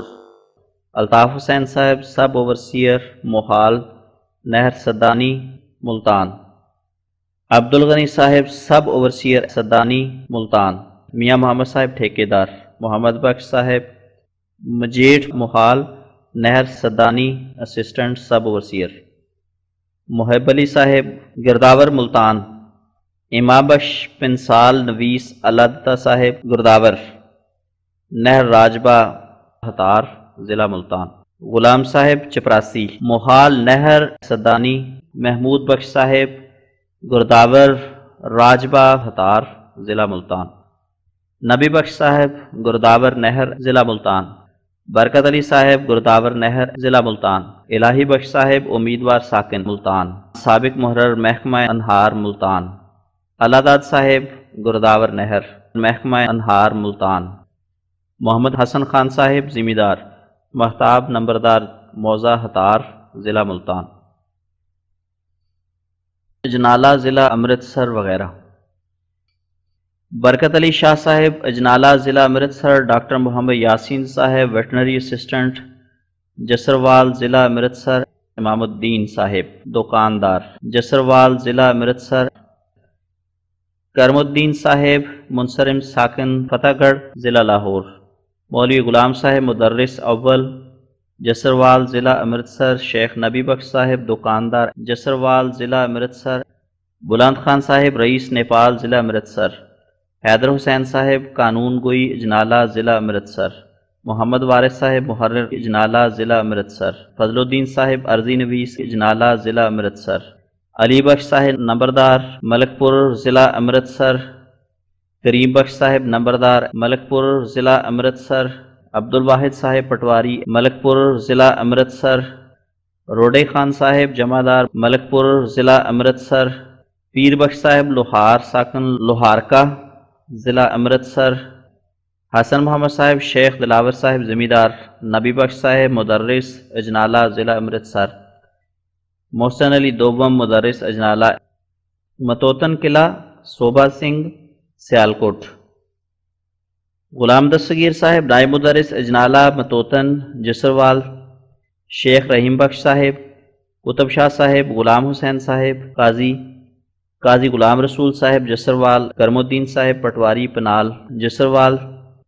خدا بخش صاحب نائب تحصیلدار حصہ دار مڈا پہلووال ضلع، غلام رسول صاحب امام مسجد مڈا پہلووال، عبداللہ خان صاحب پنشن خوار جسروال، محمد ابراہیم صاحب لوہیاں، شیر احمد اللہ صاحب سوداگر جسروال، شیخ عمر بخش صاحب حوالدار عیسیٰ پور، خلیل خان صاحب اعلیٰ نمبردار عمرپور، شاہ سوار صاحب مالک عمرپور، ابراہیم خان صاحب حصہ دار عمرپور، فتح خان صاحب حصہ دار عمرپور، فضل الدین صاحب موروثی عمرپور، فیروز خان صاحب حصہ دار عمرپور، دین محمد صاحب اجنالہ، میاں ہیرا صاحب زمیندار کمال پور، میاں بڑا صاحب حصہ دار و ساہوکار نسوکی، نبی بخش صاحب راجپوت چماری، علاداد خان صاحب ولد علی اکبر خان صاحب نمبردار، محلہ والا قاضی امام الدین صاحب نسوکے، محلہ والا چودھری امام الدین صاحب علاقہ امرتسر، غلام محمد صاحب نمبردار کمال پور خرد، محلہ والا محمد یار علی نمبردار شہزادہ، محلہ والا مقبول حسین صاحب ہیڈ ماسٹر اسکول رامداس، محلہ والا فضل حسین صاحب گرداور قانونی گوئی حلقہ چماری ضلع امرتسر، قاضی اکبر علی صاحب وسیقہ نویس تبڑا کلاں ضلع امرتسر، گلو خان صاحب نمبردار اعلیٰ ضلع امرتسر، ہاشم علی صاحب وسیقہ نویس ضلع امرتسر، حکیم گوہر علی صاحب ضلع امرتسر، صادق شاہ صاحب چمیاری ضلع امرتسر، محمد خان صاحب نمبردار جسروال ضلع امرتسر۔ بلاد متفرقات: فتح محمد صاحب بزدار بلوچ ساکن لیا ضلع ڈیرہ اسماعیل خان، سید بہادر علی شاہ صاحب چنیوٹ ضلع جنگ، عبداللہ خان صاحب لیا ضلع ڈیرہ اسماعیل خان، شمس الدین صاحب میونسپل کمیٹی کشمیر ساکن بھیرا ضلع شاہ پور، پیر بخش صاحب تار بابو وزیر آباد ضلع گجرانوالہ، مولاداد صاحب اسسٹنٹ مینیجر سیالکوٹ، غلام جیلانی صاحب سوداگر سیالکوٹ، محمد ابراہیم صاحب سوداگر امرتسر، مولا بخش صاحب گماشتہ، غلام رسول صاحب سوداگر گماشتہ، اللہ بخش سابق ڈپٹی انسپیکٹر لاہور گماشتہ، شیخ عبداللہ صاحب قریشی جزیرہ مکہ معظمہ، محمد حافظ صاحب ڈپٹی انسپیکٹر کشمیر ساکن بھیرا ضلع شاہ پور، رحیم بخش صاحب نقشہ نویس لاہور، محمد شریف صاحب ٹھیکیدار ہیلاں ضلع گجرات، نور علی صاحب سوداگر پشاور، کرم الدین صاحب سوداگر وزیر آباد ضلع گجرانوالہ، شیخ عبدالغفار صاحب سوداگر کشمیر، محمد خلیل صاحب سوداگر کشمیر، سید غلام رسول صاحب وائز کشتدار جموں، شہاب الدین صاحب منصرم کشمیر ارجن ضلع راولپنڈی، عبدالعزیز صاحب سوداگر کشمیری، غلام محمد عبدالرحیم صاحب سوداگر، عبدالعزیز صاحب سابقہ منشی حوالات کشمیر، سید حسن علی صاحب منصرم بندوبست پٹالہ ضلع گرداسپور، حاجی محمد نور الدین صاحب سابق وزیر اعظم راجہ جموں، غلام جیلانی صاحب سوداگر، ماسٹر خدا بخش صاحب کشمیر، حبیب اللہ صاحب شال مرچنٹ کشمیر، سید حبیب شاہ صاحب خلف، غلام محی الدین صاحب لدھیانہ، فضل اللہ صاحب سب اوورسیئر، مولوی محمد حافظ اللہ صاحب کشمیری، بابو محمد دین صاحب دفتر ریزیڈنسی کشمیر، بابو دل محمد صاحب مصطفیٰ شاہ صاحب خانقاہ شاہ حمدان رحمۃ اللہ علیہ، مہر صدر الدین صاحب خانقاہ شاہ حمدان رحمۃ اللہ علیہ، مہر بہار شاہ صاحب خانقاہ شاہ حمدان رحمۃ اللہ علیہ،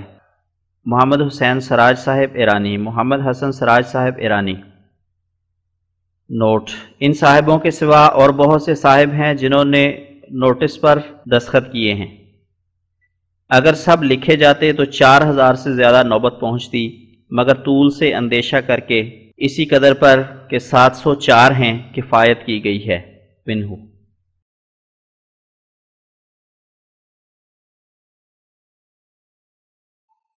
صفحہ نمبر 98 کا نوٹ: یہ وہ خطوط ہیں جو مسلمانوں کی خدمت میں دستخط کرانے کے لیے بھیجے گئے ہیں۔ بسم اللہ الرحمن الرحیم، نحمدہ و نصلی علی رسولہ الکریم، السلام علیکم ورحمۃ اللہ وبرکاتہ۔ اما بعد، اے غمخواران دین اسلام و محبان خیر الانام، علیہ الف الف سلام۔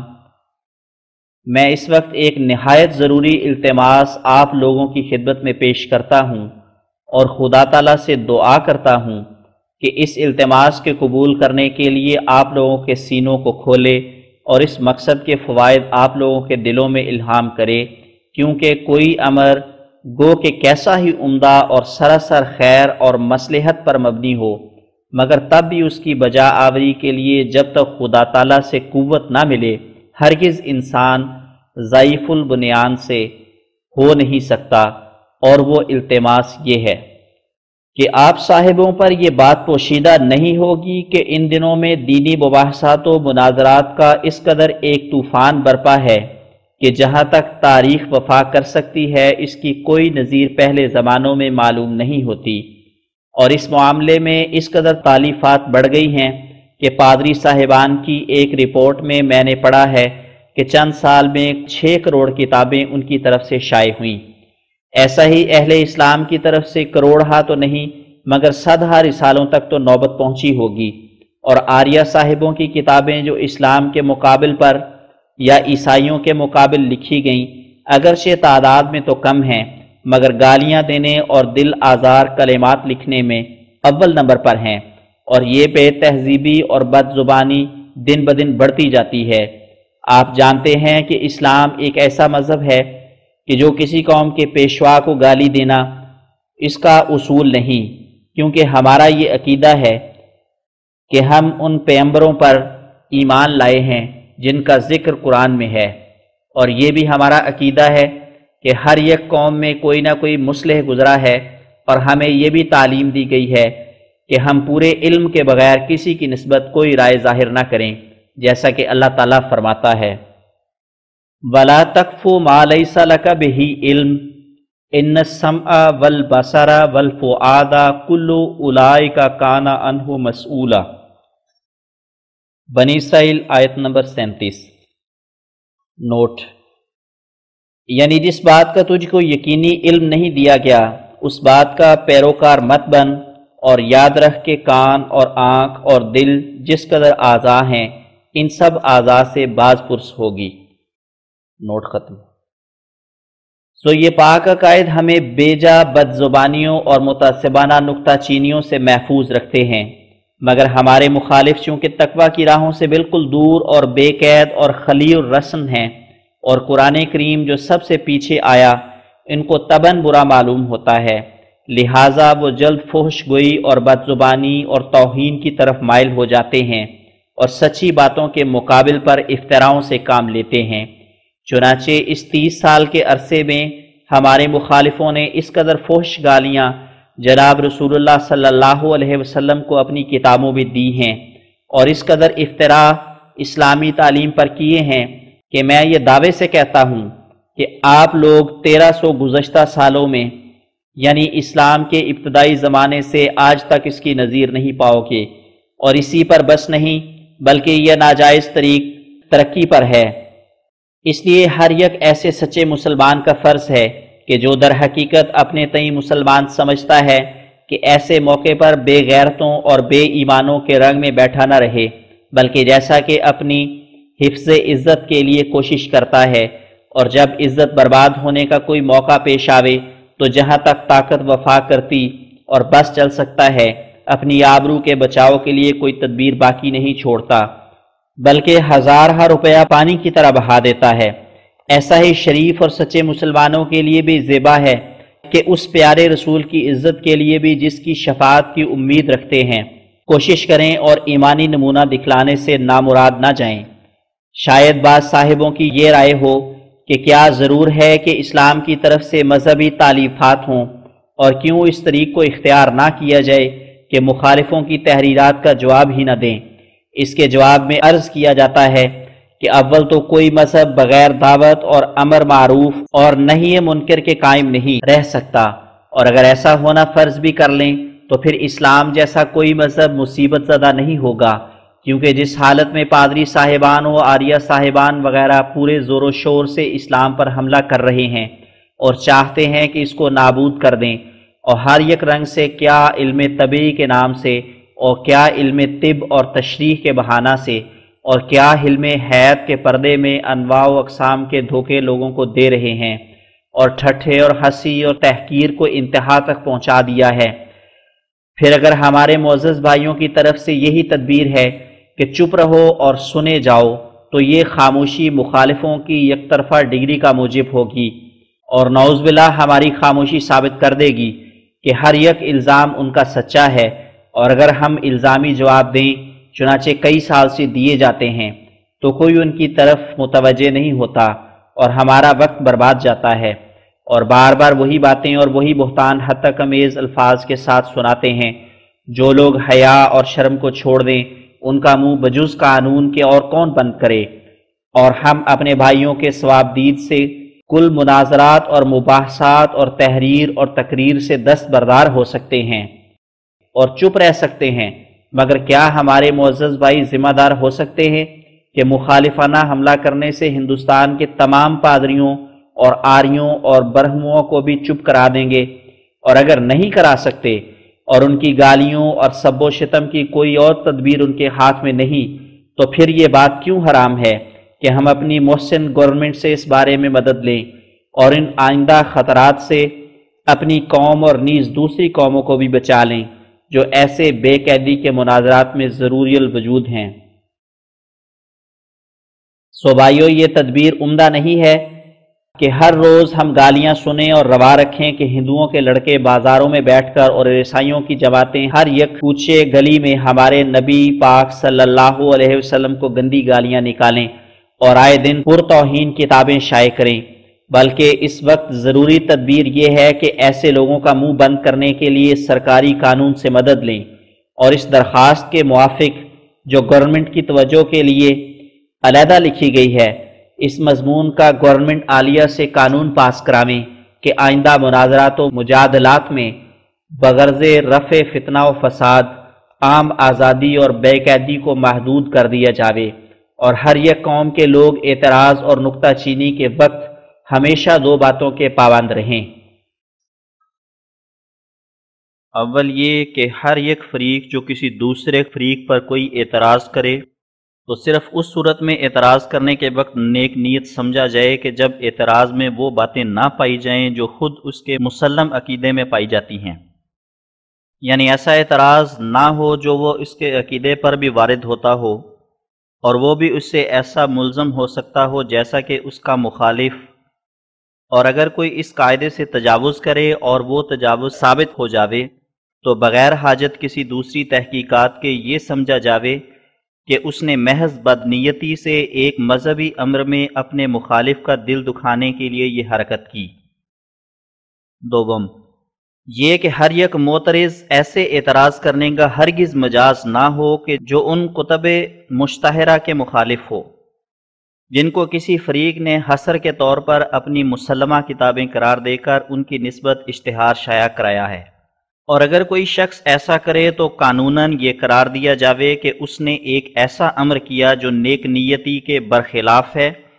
اور جو شخص ان دونوں تجاوزوں میں سے کوئی ایک تجاوز کر کے یا دونوں کر کے کسی قسم کی صریح حجو یا اشارہ یا کنایہ سے کسی فریق کا دل دکھاوے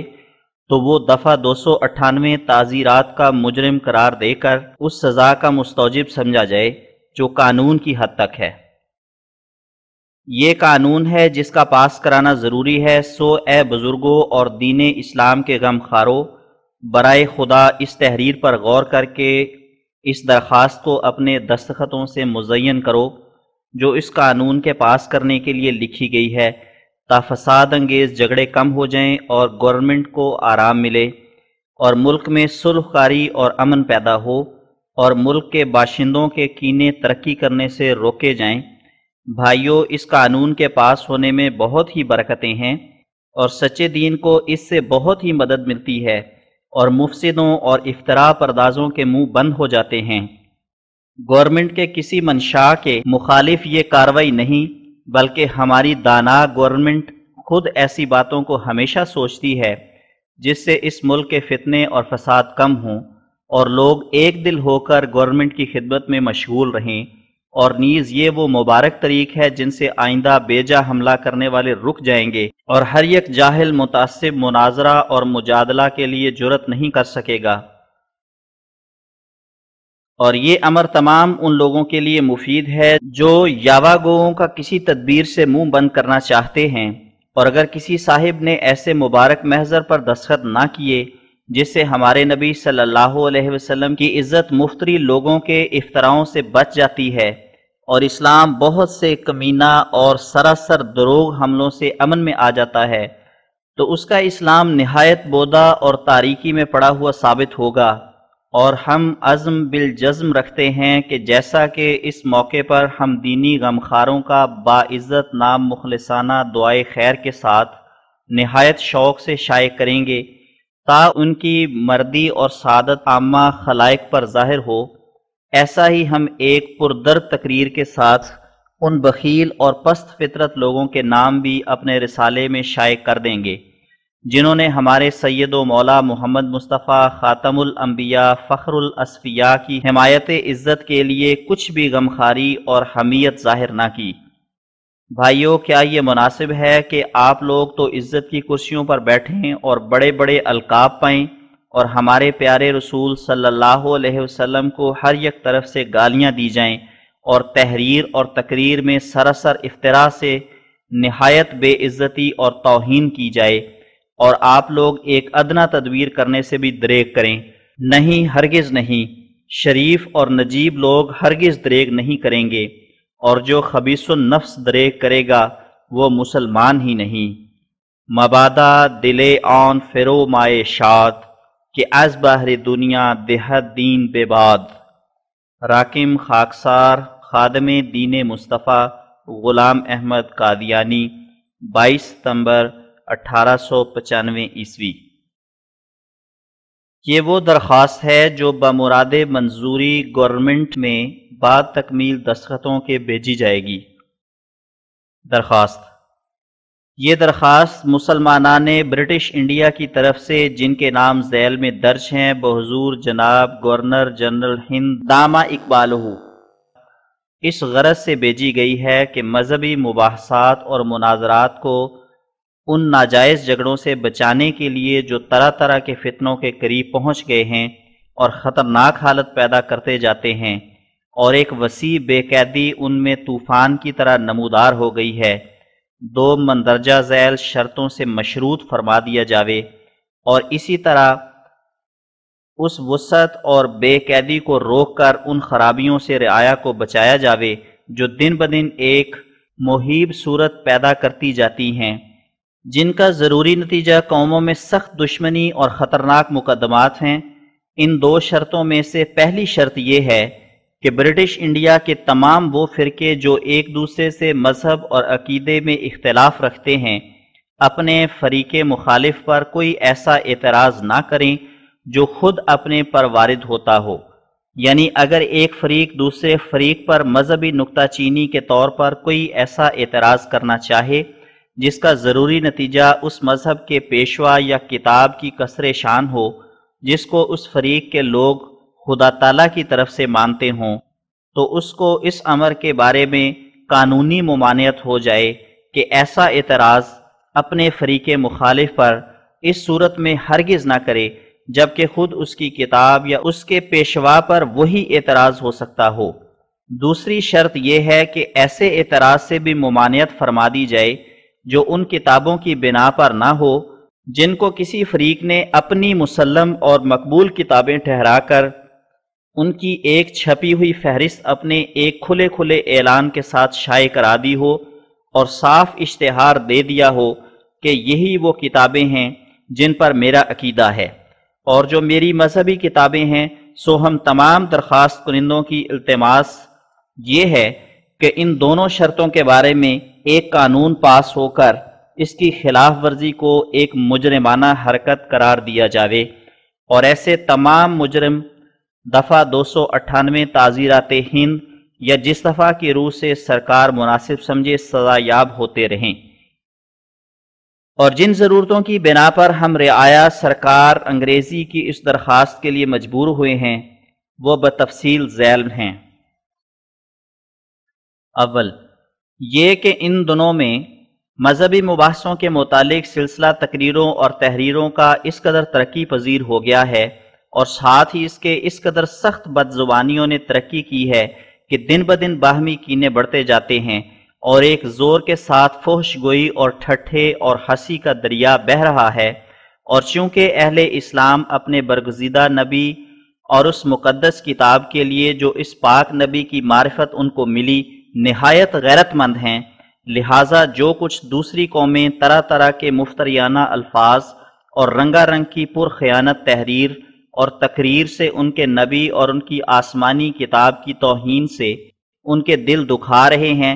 یہ ایک ایسا زخم ان کے دلوں پر ہے کہ شاید ان کے لیے اس تکلیف کے برابر دنیا میں اور کوئی بھی تکلیف نہ ہو۔ اور اسلامی اصول ایسے مہذبانہ ہیں کہ یاوہ گوئی کے مقابل پر مسلمانوں کو یاوہ گوئی سے روکتے ہیں۔ مثلا ایک معترض جب ایک بیجا الزام مسلمانوں کے نبی علیہ السلام پر کرتا ہے اور ٹھٹھے اور ہنسی اور ایسے الفاظ سے پیش آتا ہے جو بسا اوقات گالیوں کی حد تک پہنچ جاتے ہیں، تو اہل اسلام اس کے مقابل پر اس کے پیغمبر اور مقتدا کو کچھ نہیں کہہ سکتے، کیونکہ اگر وہ پیغمبر اسرائیلی نبیوں میں سے ہے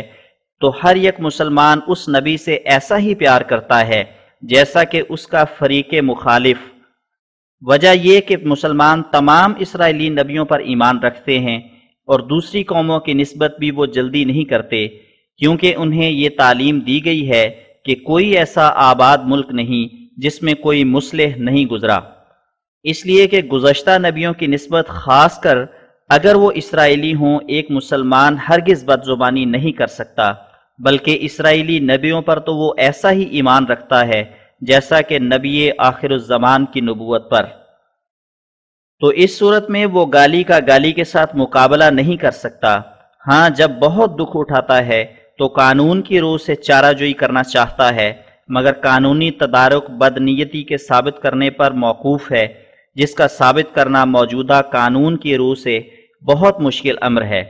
لہٰذا ایسا مستغیث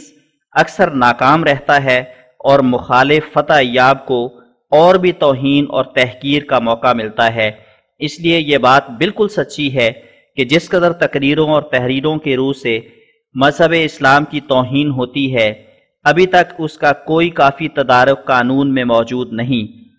اور دفعہ 298 حق الامر کے ثابت کرنے کے لیے کوئی ایسا معیار اپنے ساتھ نہیں رکھتی جس سے صفائی کے ساتھ نیک نیتی اور بد نیتی میں تمیز ہو جائے۔ یہی سبب ہے کہ نیک نیتی کے بہانے سے ایسی دل آزار کتابوں کی کروڑوں تک نوبت پہنچ گئی ہے، لہٰذا ان شرائط کا ہونا ضروری ہے جو واقعی حقیقت کے کھلنے کے لیے بطور مؤید ہوں، اور صحت نیت اور عدم صحت کے پرکھنے کے لیے بطور معیار کے ہو سکیں۔ سو وہ معیار وہ دونوں شرطیں ہیں جو اوپر گزارش کر دی گئی ہیں، کیونکہ کچھ شک نہیں کہ جو شخص کوئی ایسا اعتراض کسی فریق پر کرتا ہے جو وہی اعتراض اس پر بھی اس کی الہامی کتابوں کی روح سے ہوتا ہے، یا ایسا اعتراض کرتا ہے جو ان کتابوں میں نہیں پایا جاتا، جن کو فریق معترض علیہ نے اپنی مسلمہ مقبولہ کتابیں قرار دے کر ان کے بارے میں اپنے مذہبی مخالفوں کو بذریعہ کسی چھپے ہوئے اشتہار کے مطلع کر دیا ہے، تو بلا شبہ ثابت ہو جاتا ہے کہ شخص معترض نے صحت نیت کو چھوڑ دیا ہے۔ تو اس صورت میں ایسے مکار اور فریبی لوگ جن ہیلوں اور تعویلوں سے اپنی بدنیتی کو چھپانا چاہتے ہیں، وہ تمام ہیلے نکمے ہو جاتے ہیں اور بڑی سہولت سے حکام پر اصل حقیقت کھل جاتی ہے۔ اور اگرچہ یہ نہیں کہہ سکتے کہ یاواگو لوگوں کی زبانیں روکنے کے لیے یہ ایک کامل علاج ہے، مگر اس میں بھی کچھ شک نہیں کہ بہت کچھ یاواگوئیوں اور ناحق کے الزاموں کا اس سے علاج ہو جائے گا۔ دوسری ضرورت اس قانون کے پاس ہونے کے لیے یہ ہے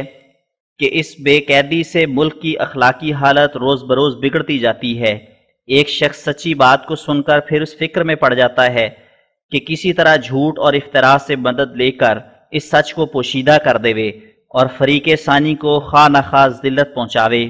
سو ملک کو تہذیب اور راست روی میں ترقی دینے کے لیے اور بہتان ترازی کی عادت سے روکنے کے لیے یہ ایک ایسی عمدہ تدبیر ہے جس سے بہت جلد دلوں میں سچی پرہیزگاری پیدا ہو جائے گی۔ تیسری ضرورت اس قانون کے پاس کرنے کی یہ ہے کہ اس بے قیدی سے ہماری محسن گورنمنٹ کے قانون پر عقل اور کانشنس کا اعتراض ہے، چونکہ یہ دانا گورنمنٹ ہر یک نیک کام میں اول درجہ پر ہے، تو کیوں اس قدر الزام اپنے ذمہ رکھے کہ کسی کو یہ بات کہنے کا موقع ملے کہ مذہبی مباحثات میں اس کے قانون میں احسن انتظام نہیں۔ ظاہر ہے کہ ایسی بے قیدی سے صلح کاری اور باہمی محبت دن بدن کم ہوتی جاتی ہے، اور ایک فریق دوسرے فریق کی نسبت ایسا اشتعال رکھتا ہے کہ اگر ممکن ہو تو اس کو نابود کر دے وے، اور اس نا اتفاقی کی جڑ مذہبی مباحثات کی بے اعتدالی ہے۔ گورنمنٹ اپنی رعایا کے لیے بطور معلم کے ہے، پھر اگر رعایا ایک دوسرے سے درندے کا حکم رکھتی ہو تو گورنمنٹ کا فرض ہے کہ قانونی حکمت عملی سے اس درندگی کو دور کر دے۔ چوتھی یہ کہ اہل اسلام گورنمنٹ کی وہ وفادار رعایا ہے جن کی دلی خیرخواہی روز بروز ترقی پر ہے، اور اپنے جان و مال سے گورنمنٹ کی اطاعت کے لیے حاضر ہیں اور اس کی مہربانیوں پر بھروسہ رکھتے ہیں، اور کوئی بات خلاف مرضی گورنمنٹ کرنا نہایت بیجا خیال کرتے ہیں اور دل سے گورنمنٹ کے مطیع ہیں،